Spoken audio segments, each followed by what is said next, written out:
January 19th, 2010. Room 230, Al-Bustan Rotana Hotel, Dubai. The alarm didn't go off.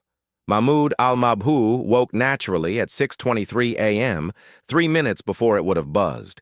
His body had learned to wake itself over decades of discipline, prayer times, operations, meetings. His internal clock was more reliable than any device. He lay in the hotel bed for a moment, eyes closed, listening. Traffic outside, the hum of air conditioning, the distant sound of an elevator somewhere down the hall. Normal sounds. Safe sounds. He opened his eyes. The ceiling was white, bland, forgettable, like every hotel ceiling in every city he'd stayed in over the past 20 years. Beirut, Damascus, Tehran, Cairo, now Dubai, always moving, always temporary, never home. Not that he had a home, not really, not anymore. This is the story of Mahmoud al-Mabhouh's last morning, not the story of how he died, not the story of what he'd done, but the story of how he woke up, brushed his teeth, said his prayers, and went about his day, completely unaware that invisible hunters were already in position. Everyone knows how his story ends. Nobody tells you how his last morning began. Until now. Mahmoud sat up slowly. His back ached. It always did in the mornings now. He was 61 years old, though he looked older. The years had not been kind. Exile wears on a person. Constant vigilance wears on a person. Living under a death sentence for 21 years wears on a person. He swung his legs over the side of the bed, bare feet on carpet. The carpet was beige, unremarkable. Everything in this room was unremarkable. That was the point. Luxury hotels are designed to be comfortable but anonymous. You could be anywhere, nowhere. He stood, stretched carefully. His shoulder, the left one, had never fully recovered from the injury in '91. Beirut, car accident officially. Actually, a near-miss assassination attempt. The shoulder remembered even when he tried to forget. He walked to the bathroom, flipped on the light. Too bright. He squinted until his eyes adjusted. The mirror showed him what it always showed him. A man who looked tired. Deep lines around his eyes, gray in his beard, more gray than black now. When had that happened? He'd stopped noticing the gradual changes. One day you're young, then suddenly you're not. He turned on the faucet. Cold water first, then warm. He cupped his hands, splashed his face, once, twice, 3 times.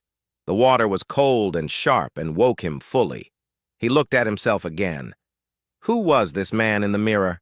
Mahmoud al-Mabhouh, senior commander in Hamas, co-founder of the Izz ad-Din al-Qassam brigades, wanted by Israel for the kidnapping and killing of 2 soldiers in 1989, wanted for smuggling thousands of weapons from Iran to Gaza, wanted for operations he'd planned, executed, overseen. That's who the world saw. That's who Mossad saw. That's who was in the files and the intelligence reports and the wanted posters. But who was the man in the mirror? A father who hadn't seen his children in 3 months. A husband whose wife was thousands of miles away. A son who still thought about his mother's cooking. A man who liked Turkish coffee with cardamom. A man who got back pain and read poetry, and sometimes woke in the night thinking about decisions he'd made 20 years ago. Both men existed in the same body. Both were true. He brushed his teeth. Colgate, the same brand he'd used since he was young. Some habits never change. He brushed methodically, 2 minutes the way dentists recommend. Even revolutionaries should take care of their teeth. He spat, rinsed, looked at his watch. 6:34 a.m., time for prayer. He performed his ablutions carefully. Ritual washing, hands, mouth, nose, face, arms, head, feet. The water was cool. The movements were automatic, performed thousands of times over decades. There was comfort in ritual, in doing something the same way every morning, in connecting to something larger than yourself. He spread his prayer mat on the floor facing Mecca. The mat was old, worn at the edges. He'd had it for 15 years. It had been with him in more hotel rooms than he could count. He stood, raised his hands to his ears. Allahu Akbar. God is great. He began the Fajr prayer, the dawn prayer. The first of 5 daily prayers that structured his life the way they'd structured his father's life and his grandfather's life. No matter what else changed, no matter where he was or what he was doing. Prayer was constant. He recited the verses from memory. He'd memorized them as a child. The Arabic flowed naturally, automatically. His mind was both focused and wandering, focused on the words, wandering to what lay ahead today. The meeting. That's why he was in Dubai. A meeting with the Iranian contact, weapon shipments, logistics. Hamas needed more rockets, better rockets. Iran had them. His job was to coordinate the supply chain. Unglamorous work, the kind of work that never made headlines, but more important than any single operation. An army needs supplies. A resistance needs weapons. Someone has to do the logistics. That someone was him. He finished the prayer, sat back on his heels for a moment. The morning light was starting to filter through the curtains. Dubai in January. Pleasant weather. Not like Gaza, not like Damascus. Comfortable. He stood, folded the prayer mat carefully, placed it back in his suitcase. 6:47 a.m. He should get dressed, go down for breakfast. The meeting wasn't until 10, but he'd learned long ago not to stay in hotel rooms longer than necessary. Sitting alone in a room makes you a target. Moving makes you harder to hit. Not that he was particularly worried. Dubai was neutral ground. The UAE didn't love Hamas, but they didn't actively hunt them either. It was a useful place for meetings, for transactions, for the kind of business that couldn't be conducted in Gaza or Lebanon or Syria. He'd been here 4 days already. No problems, no signs of surveillance, no gut feelings of danger. He'd learned to trust his gut. 21 years of being hunted teaches you to read the invisible signs. The too casual glance. The same face twice in different locations. The feeling of eyes on the back of your neck. Nothing. This trip felt clean.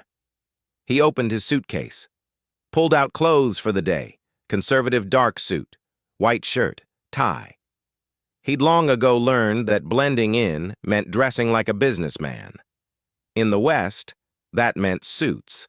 Expensive suits suggested success. Success suggested legitimacy. The suit was actually quite expensive. Italian, purchased in Damascus 2 years ago. He took care of it. Dry cleaned after every wearing, hung properly. It would last. He dressed methodically, shirt first, buttons from bottom to top, tucked in carefully, belt, pants, socks, black matching the suit. Shoes, polished yesterday evening. He tied his tie in the mirror, Windsor knot, symmetrical, professional. He looked at himself. A businessman, a trader, someone unremarkable. That was the idea. He put his watch back on. Omega, a gift from an Iranian general 3 years ago. Too expensive, really. But refusing gifts from Iranian generals was politically unwise, so he wore it. It kept perfect time. 6:58 a.m., he gathered his things, wallet, passport, Palestinian Authority passport under the name Mahmoud Abdul Rauf. False name, real passport. Purchased through contacts in Ramallah, not his first false passport. Probably not his last. His phone, Nokia, basic model, no smartphone. Smartphones are tracking devices. He'd learned that lesson early. Keep technology simple. Keep yourself invisible. Room key. Briefcase. Black leather, containing documents for the meeting. Nothing incriminating. Just shipping manifests, inventory lists, contact information. All coded, all deniable. He took one last look around the room. Everything in order. Bed unmade. Housekeeping would handle that. Bathroom tidy. No personal items left out. He opened the door. The hallway was empty. Quiet. The thick carpet absorbed sound. He locked the door behind him, walked to the elevator. What Mahmoud didn't know, what he couldn't know, was that 3 doors down, in room 237, Two men were watching his every move through a camera concealed in a room service cart. They'd been there since 4 a.m. They'd watched him wake. They'd tracked his movements through thermal imaging. They knew he was heading down for breakfast. What Mahmoud didn't know was that in the lobby, a woman reading a newspaper had been stationed there since 6 a.m. Her only job was to confirm when he left his room. She saw him enter the elevator. She texted a 4-digit code to a number in Tel Aviv. Target Mobile. What Mahmoud didn't know was that his morning routine, the prayers, the careful dressing, the methodical preparation, was being documented in real time by one of the most sophisticated intelligence operations ever mounted. But ignorance, in this case, was not bliss. It was just ignorance. And it would last exactly 12 more hours. The elevator descended. Mahmoud stood in the back, hands folded. A middle-aged businessman heading down for breakfast. Unremarkable. Invisible. The doors opened to the lobby. He stepped out. The lobby of the Al-Bustan Rotana at 7:04 a.m. was already busy. Business travelers checking out. Tourists preparing for day trips. Staff moving efficiently through their morning routines. Mahmoud walked through it all without drawing attention. He'd perfected this skill over decades. How to move through a crowd without being memorable. Average pace, average posture, average everything. He nodded politely to the concierge. The concierge nodded back. Neither would remember the interaction. He walked toward the breakfast restaurant. The smell of coffee reached him first. Then bacon, which he wouldn't eat, and fresh bread. His stomach reminded him he was hungry. He'd eaten lightly yesterday. Today he could indulge a little. The restaurant entrance. A hostess, young, professional, smiled automatically. "Good morning, sir. Just one?" "Yes, please." "Right this way." She led him to a table by the window. Table 16. Good natural light. Nice view of the Dubai skyline. The morning sun was painting everything gold.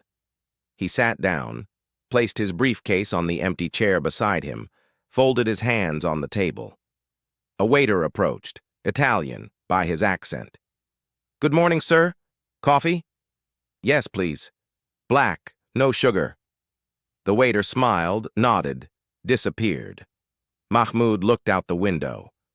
Dubai was awake now. Cars moving on Sheikh Zayed Road. The city of ambition, the city of the future. Everything new, everything modern, everything built on oil money and construction and the willingness to overlook certain political complications, which is why he was here. Dubai asked few questions. Dubai facilitated transactions. Dubai was useful. The coffee arrived. Mahmoud thanked the waiter, took a sip. Good coffee. Hot. Strong. The way he liked it. He thought about his wife, Iman. She'd be awake now in Damascus, making breakfast for the children. The youngest, 6 years old, would be resisting getting dressed. The oldest, 14, would be grumpy about school. Normal family chaos. He missed it. Missed the noise. Missed the chaos. Missed waking up next to her. Missed being just a husband and father instead of a commander and organizer and fugitive. But that life wasn't possible. Not while there was work to do. Not while Gaza was under siege. Not while the struggle continued. After. Maybe after. When he was old. When he could retire. When someone younger could take over the logistics and the coordination and the endless meetings after. He believed in after the way people believe in heaven. A beautiful place he'd never seen, but hoped existed. The waiter returned. "Are you ready to order?" "Yes." "Scrambled eggs, please. Firm. Toast. Brown bread if you have it. And fresh orange juice." "Of course, sir. Anything else?" "That's all. Thank you." The waiter wrote it down, disappeared again. Mahmoud sipped his coffee, looked around the restaurant. Business travelers eating quickly. A Japanese couple sharing breakfast quietly. An American family. Father, mother, 2 children. The kids arguing over something minor. Normal people, normal lives, normal problems.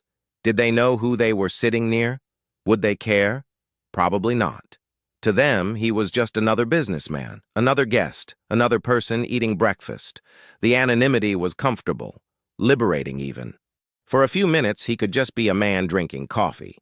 Not a Hamas commander, not a wanted terrorist, not a target, just a man. The waiter, Marco, his name tag said, approached the table. "You're Italian?" the man asked. "Your accent?" Mahmoud smiled. Guests rarely made conversation with him. "I've been to Genoa many years ago. Beautiful city." They talked briefly. Small talk, easy talk. The kind of conversation that means nothing and everything. A moment of human connection. Two men from different worlds, finding common ground over memories of Italian focaccia. Then the moment passed. The waiter moved away. Mahmoud was alone again with his coffee and his thoughts. His breakfast arrived. The eggs were perfect, firm but not dry. The toast was crisp. The orange juice was fresh squeezed. He ate slowly, methodically, enjoying the food. No need to rush. At 7:45, he asked for more coffee. Marco poured it. They exchanged a few more words, pleasantries. Then Mahmoud checked his watch. He should go. The meeting was at 10, but he wanted to review his notes first, make sure everything was in order. Preparation was everything. He signaled for the check, paid cash. He always paid cash. Left a generous tip, 20 dirhams. The waiter had been kind. Kindness should be rewarded. "Thank you, Marco. Have a good day." "You too, sir." Mahmoud stood, gathered his briefcase, walked toward the elevator. Behind him, at table 14, a man lowered his newspaper slightly, watched Mahmoud walk away, then raised the newspaper again and sent a text message with his other hand. Target completing breakfast. Moving to elevator. The elevator arrived, empty.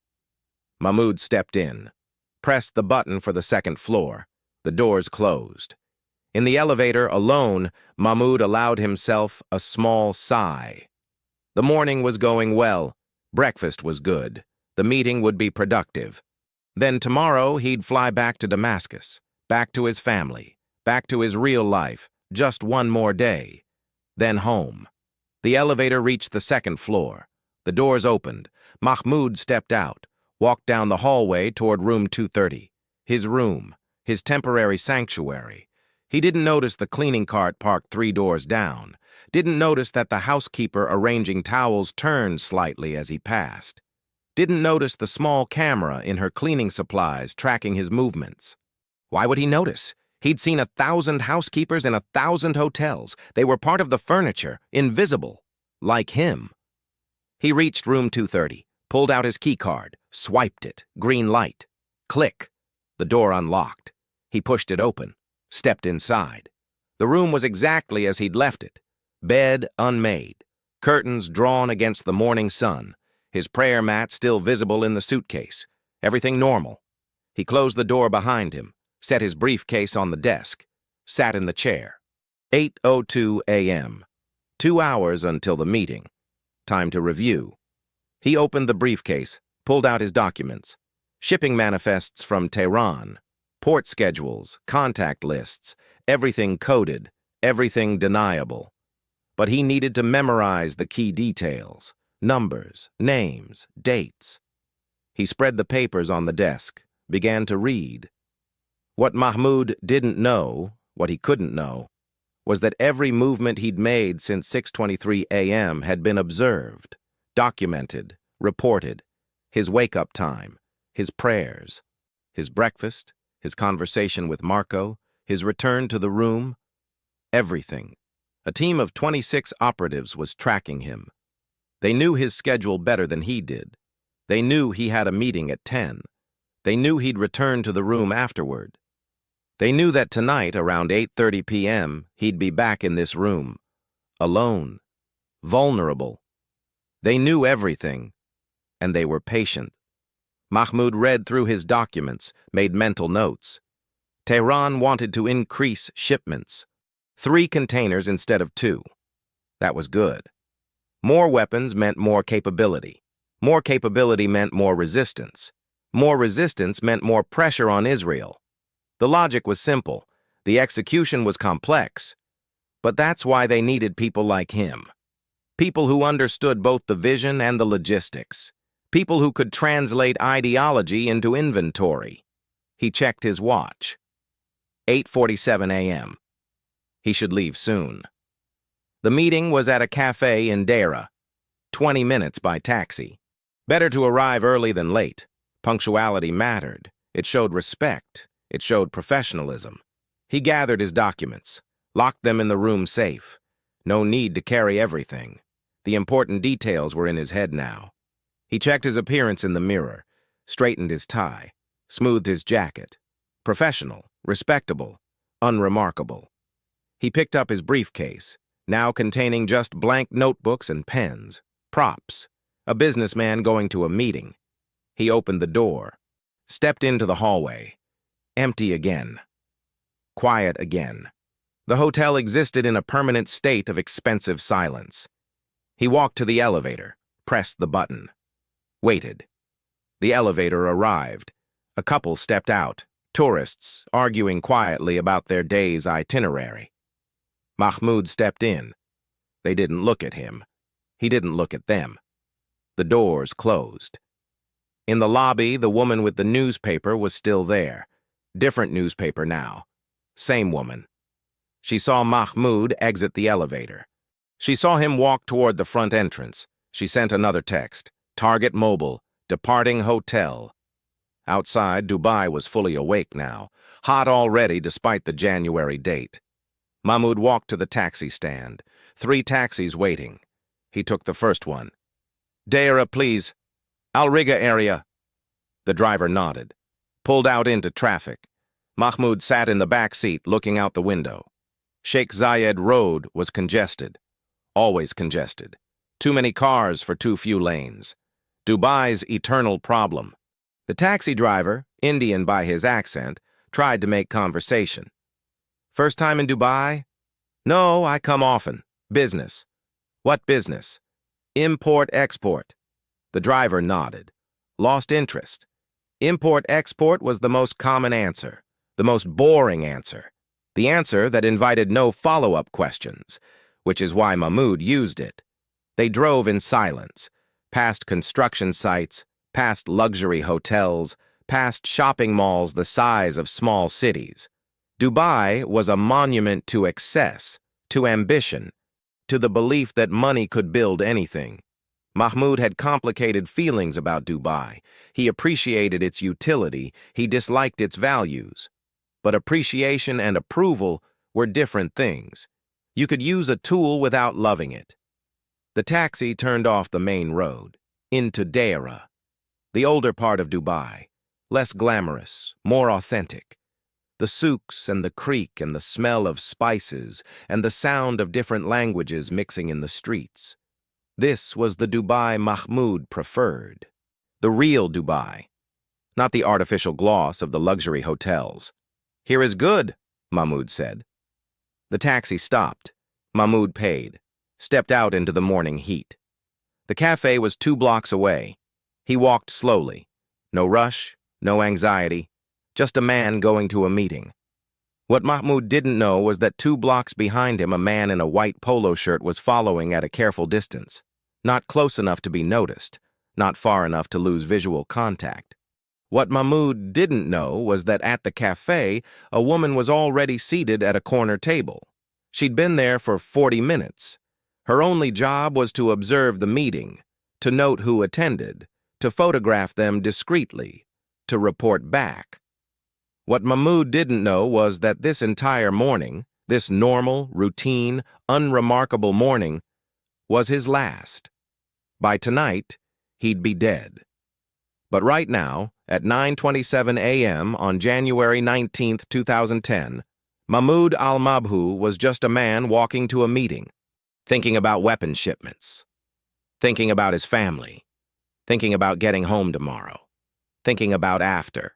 He reached the cafe, looked around, spotted his contact at a corner table, an Iranian man in his 50s. They'd met twice before, Always in cafes, always in public, hidden in plain sight. Mahmoud walked over. They shook hands, sat down. Salam alaikum. Wa alaikum salam. They ordered coffee, Turkish style with cardamom, strong and sweet. They began to talk. Business. Logistics, the kind of conversation that sounds boring to anyone listening. Shipping schedules, container numbers, port logistics. Only someone who understood the code would know they were discussing weapons. Rockets, the tools of resistance. The conversation lasted 90 minutes. Professional, productive. By the end, they'd agreed on everything.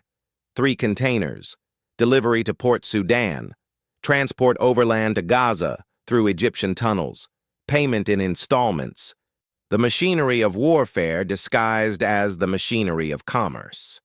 At 11:03 a.m., they finished their coffee, shook hands again. The Iranian left first, standard procedure. Never leave together. Mahmoud waited 5 minutes, ordered another coffee, sat alone, thinking. The meeting had gone well.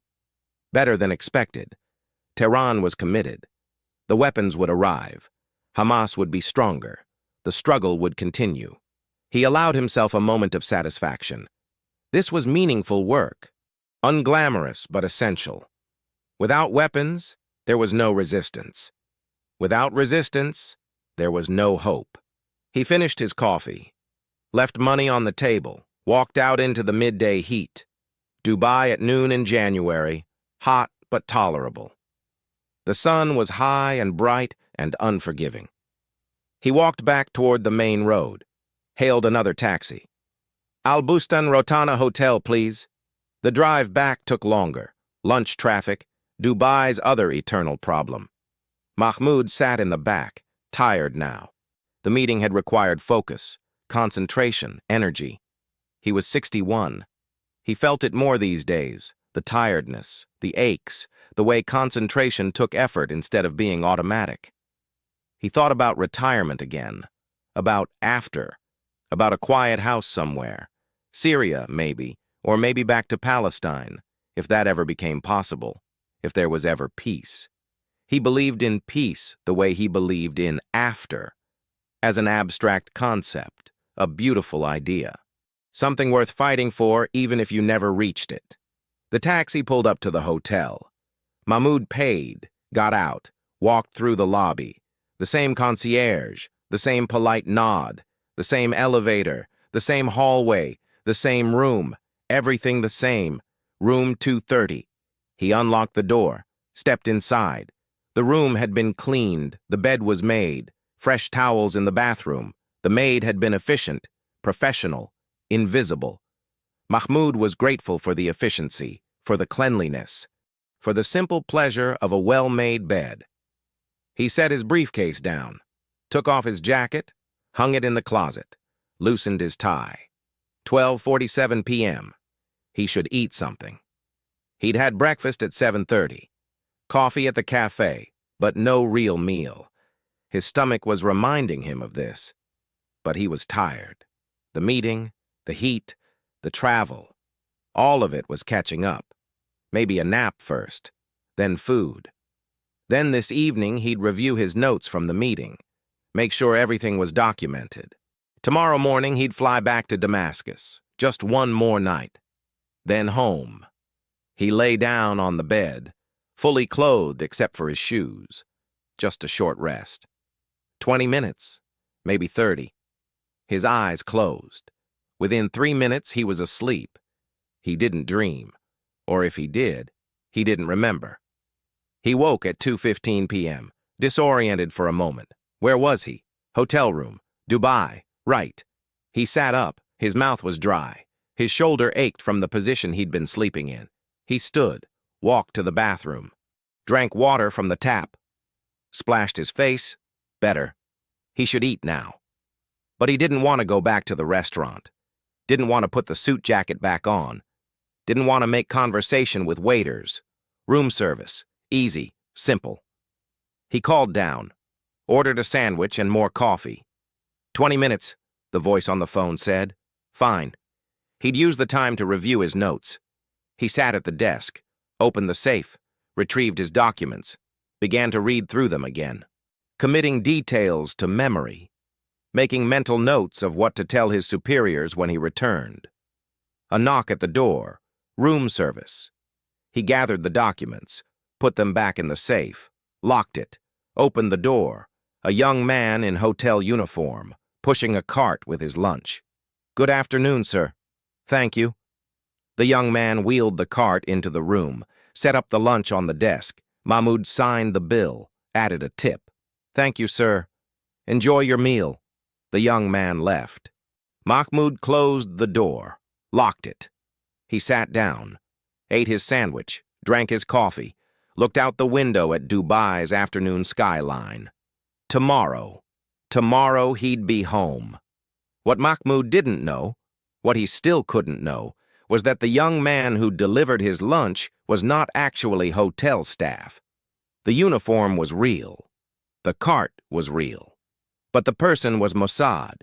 What Mahmoud didn't know was that while he'd been eating, while he'd been looking out the window, while he'd been thinking about tomorrow, that operative had cloned his room key card, had installed a microscopic camera in the smoke detector, had placed a radio transmitter in the telephone. What Mahmoud didn't know was that his room, his sanctuary, had just been compromised. Completely. Totally. But ignorance has a mercy to it. If Mahmoud had known, this afternoon would have been different.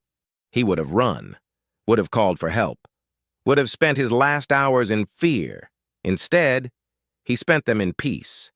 In ordinary, mundane, beautiful peace. He finished his sandwich, finished his coffee, threw away the waste, set the card outside his door for housekeeping to collect. He looked at his watch. 3:42 p.m. The afternoon stretched ahead. No more meetings, no more obligations, just time. He thought about calling Iman, hearing her voice, hearing the children, but the time difference. Damascus was 2 hours behind. They'd be in the middle of their afternoon. The kids would be at school or doing homework. Iman would be busy. Better to wait.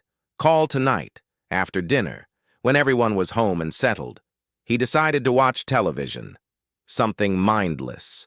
Something to pass the time. He turned on the TV, flipped through channels.